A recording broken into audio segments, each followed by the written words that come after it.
Hey everyone, welcome back to Brewfix. If your coffee machine isn't working properly, it's easy to feel lost or frustrated. But don't worry, today I'm sharing the ultimate troubleshooting checklist that coffee machine technicians use to quickly diagnose problems. By following this checklist, you can save time, avoid unnecessary repairs, and often fix the issue yourself. Stick with me. I'll walk you step by step so nothing gets missed. The first and easiest check is always power. Make sure the machine is plugged in, the outlet is working by testing it with another device, and that the machine's power switch is fully on. Some models have hidden switches on the back or underside.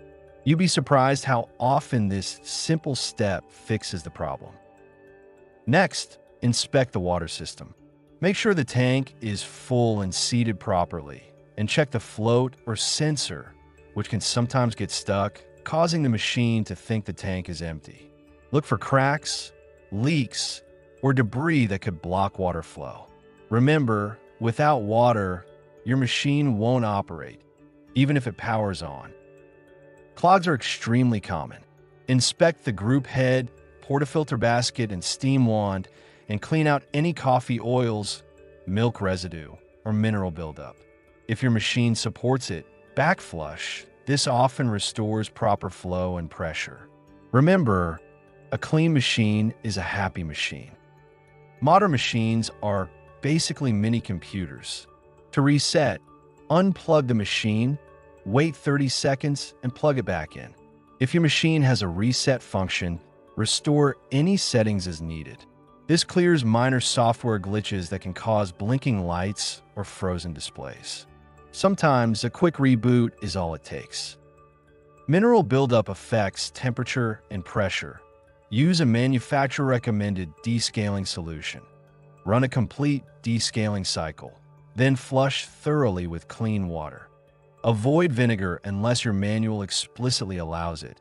Some machines react poorly to it. Regular descaling improves taste and machine longevity. Your ears can tell you a lot about your machine. If the pump is running but no water flows, there may be an airlock or blockage. Clicking sounds without pump noise can indicate electrical or pump failure, while hissing or unusual noises often point to pressure or steam issues. Listening closely helps you pinpoint the problem before taking anything apart. After checking all of the above, if the machine still doesn't work, you notice electrical faults, leaks, or abnormal noises, or you're unsure about internal components, it's time to call a professional. Safety comes first. That's the complete troubleshooting checklist technicians use to diagnose coffee machine problems. Follow it step by step, and you'll save time, money, and headaches, often fixing the machine yourself. If you want to get all the tools and products I recommend while troubleshooting, check the description below for links and resources. Thanks for watching Brewfix, keeping your coffee machines running and your mornings caffeinated.